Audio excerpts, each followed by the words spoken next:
Hey, and welcome. I'm glad you're here. So, what I want to walk you through today is how to scale with DSCR without living in that constant loop of chasing quotes, getting three different answers, and then watching the terms change once the file is real.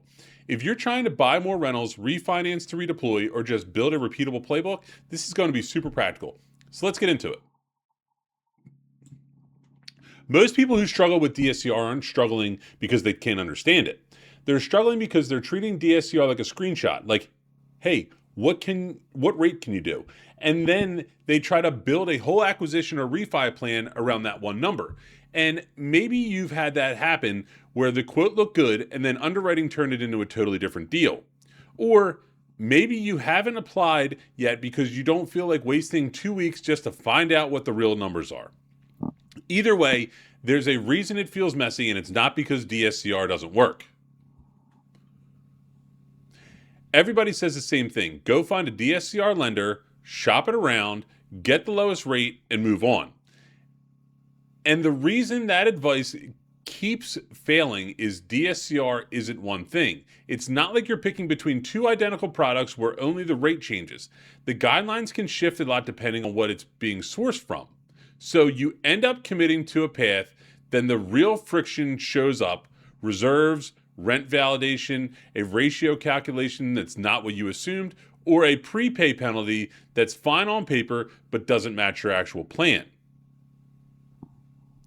My name is Brian Boucher. I'm a mortgage loan originator with NFM Lending. And before I got into mortgages, I spent 18 years in law enforcement. And the reason that matters is I'm wired for process. I like clarity. I like things that hold up when the pressure hits. In this world, I see the same movie over and over again. Good investors with real money and real plans getting stuck because the financing wasn't engineered up front. Not because they're sloppy, because they were given this just rate shop it mindset. So, what I do is help people make the financing side feel more like infrastructure and less like a gamble every time. Here's the big idea for today: DSCR scaling is won or lost in the structure before you ever lock a rate. If you treat DSCR like portfolio infrastructure, meaning you're thinking about your next 12 to 24 months, not just this one closing, you stop getting surprised. You stop getting trapped and you stop burning time. And what's nice is once you see the structure, you can look at a term sheet and immediately know what it's going to do to your options later. I'm going to break this into three parts. First, lowest rate trap: why it's the most common way investors accidentally choose the wrong DSCR loan. Second, the sophisticated investor myth: that little voice that says you should already know all of this, and if you need help, you're behind. And third, the outside stuff: competitive deals, agents pushing for clean buyers, the feeling that financing can't compete. We're going to talk about why certainty is actually the advantage. Let's start with one thing that gets the most people because it feels like the logical move: the lowest rate trap. This belief is super normal because it's the most areas of finance. Shopping the best rate is smart. And I'm not saying the rate doesn't matter, because it absolutely does. But with DSCR, if you lead with rate, you usually end up ignoring the stuff that actually controls your flexibility. And then the real terms show up later when you've already mentally committed. So you win the quote and you lose the deal, or you lose time, or you lose options. Here's why this keeps happening. DSCR is not standardized the way conventional lending is. It can vary a lot by program and by who's sourcing it. So one lender can look at your deal and say it works. Another lender can say it's tight. And a third can say, we can do it, but only if we change these terms. And now none of them are necessarily lying. They're just in different boxes. That's why shopping rate quotes without structure is frustrating. You're comparing apples to something else. So instead of starting with what rate can you do, I want you to start with four decisions: prepayment strategy, seasoning path, how the DSCR is going to be supported, meaning rent validation and other inputs that matter, then reserves and liquidity expectations. If those four are aligned with your plan, then the rate shopping becomes cleaner because you're comparing the same structure across sources. If those four are not aligned, the rate is basically a distraction. Let's talk prepayment penalties for a second because this is one of the most common surprises. A lot of DSCR loans come with step-down prepay structures, and again, that's not automatically bad, it's a lever. If your plan is to hold long-term, you might not care. If your plan is to refinance soon or want to keep the option open, then you better know what you're agreeing to. This is where I see people say, I got a great rate, then later they realize the true cost is the flexibility that they gave up.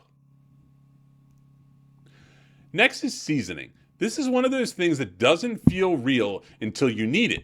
You buy, you improve, you stabilize, you're ready to pull cash out or refinance, and then you find out the program wants a certain amount of time.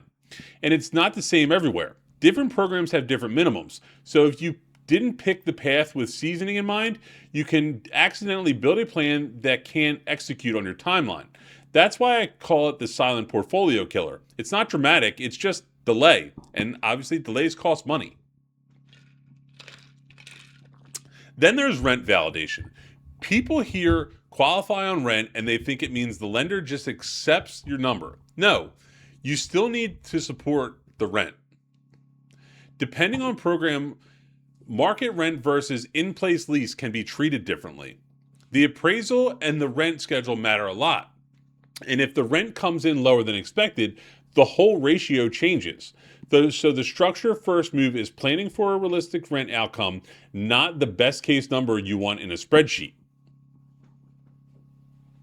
And reserves. This isn't exciting, but it matters. This is another place where DSCR is not one size fits all. Reserve requirements can vary, and sometimes portfolio size changes what's expected. If you don't plan this up front, you get into a process and suddenly you're moving money around, documenting accounts, or trying to solve a problem you didn't even know was coming. So again, structure first, make sure the liquidity story is clean before the deal is on a deadline. So here's the reframe. The vehicle isn't a rate quote. It's DSCR deal engineering. You pick the terms that match your strategy, you pre-engineer the friction points, and then you compare rates inside the structure that actually works for you. That's how you get predictable closings, and that's how you avoid the wait, what changed moment in mid-file. All right, now let's hit the internal one. Because even when people understand the structure, there's this blocker that keeps them from getting support early enough. The belief sounds like this: I should already know this, or if I need help with DSCR, I'm not that sophisticated. And I get it. Nobody wants to feel like they're the newbie in the room, especially if you're an operator in your day job. You're used to being the person who knows. But here's the issue. With DSCR, the variability is real, so the DIY approach tends to turn into an endless comparison and second guessing, not clarity. Here's the honest reason smart people still get tripped up. It's not because you can't understand it. It's because DSCR program is program-based, and programs vary. So you ask a question and you get, it depends. Sometimes that's not a dodge. Sometimes it's the literal truth because the answers change depending on which box you're in. So the real skill isn't memorizing every guideline. The skill is having a repeatable framework to evaluate the right structure fast. If you run a business, you already do this. You don't take the first vendor quote and say, cool, ship it. You compare scope, you compare risk, you compare the ability to execute. Financing should be treated the same way. Not emotional, not ego, just operational. And once you start treating it like vendor selection, the whole process gets calmer.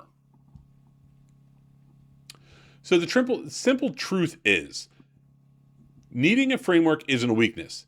It's the move. DSCR is niche, it's variable, and the people who scale don't do it by guessing. They do it by getting a repeatable decision process. That's what it takes from stressful to predictable. You're not constantly reinventing the wheel. Now let's talk about the outside world, because even if you get the structure right and you feel confident, there's still the big fear. None of this matters if I can't win deals.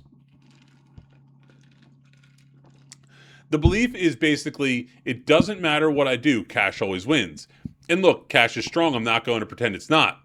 But a lot of deals aren't won by cash, they're won by certainty. Agents and sellers want predictable timelines, they want a buyer that feels clean. And if your lender can't explain the plan, can't commit to a realistic close, or is constantly changes the story, your offer feels risky, even if your price is good. The real edge is reliability. When financing is pre-engineered and the process moves, you're not reacting to conditions you didn't expect. You're not scrambling for documents at the last second. You're not negotiating against yourself because the rent came in low and nobody planned for it. And when your agent says, we've already mapped this out, we know the structure, we know the timeline, that changes how your offer is received. Speed and certainty beat maybes offer all the time. And just to be clear, certainty isn't hype. It's not, don't worry, we'll figure it out. It's, here's the structure we're using. Here's why it matches the plan. Here's what underwriting will ask for. Here's the close calendar we can defend. That's how you stop losing deals because your financing feels shaky. It also how you reduce your own stress because you're not constantly wondering what's coming next. So the truth here is you don't need the cheapest money. You need the most predictable path. Predictable closings win opportunities. Predictable refis let you redeploy capital faster. And structure first DSCR is what creates that predictability. That's how refinancing becomes a competitive advantage instead of a liability. Let's just recap these 3 shifts. Number 1, stop shopping DSCR like it's a rate quote. Engineer the structure first. Number 2, stop treating guidance as a hit to your sophistication. The market is variable. A framework is what serious operators use. And number 3, stop assuming cash is the only way to win. Certainty and reliability are what make financed offers feel clean. So from here, you've basically got 2 paths. Path A is what most people do. Keep quote shopping, keep trying to piece together answers from different sources, and keep reacting in the middle of deals when the rules show up. Path B is building a structure first plan that matches your portfolio timeline so the next deal is faster than the last. And if you want plan B, let me show you the simplest way to put that into action. Here's the next step. If you want help applying, this is your exact situation, book a one-on-one strategy call with me and my team. We'll talk through what you're trying to do, what your timeline looks like, and then we'll pressure test the structure. Prepayment strategy, seasoning path, rent validation, reserves, all the things that tend to surprise people. The goal is simple. You leave with a clear plan you can actually run. On the call, we're not doing generic education. We're looking at your real plan, purchase, refi, cash out, whatever your next move is. We're going to spot gotchas before they cost you time. That could be prepayment terms that don't match your plan, a seasoning timeline that changes your refi window, or rent validation assumptions that are too optimistic. And then we build a financing plan that matches your next 12 to 24 months so you're not reinventing this time.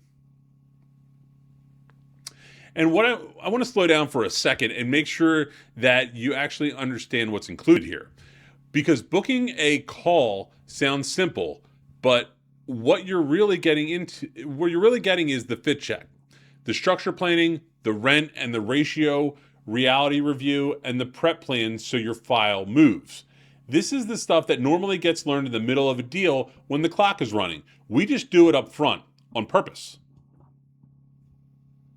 In terms of investment, it's your time. There's no obligation, no expectations, and if we get on a call, it's not a fit, you leave with clarity. Like, you'll know what your best next step is, what you should avoid, even if you use someone else. That's why I'm comfortable inviting you to do it. It's useful either way. And the big question, why start now? Because the cost of waiting isn't theoretical.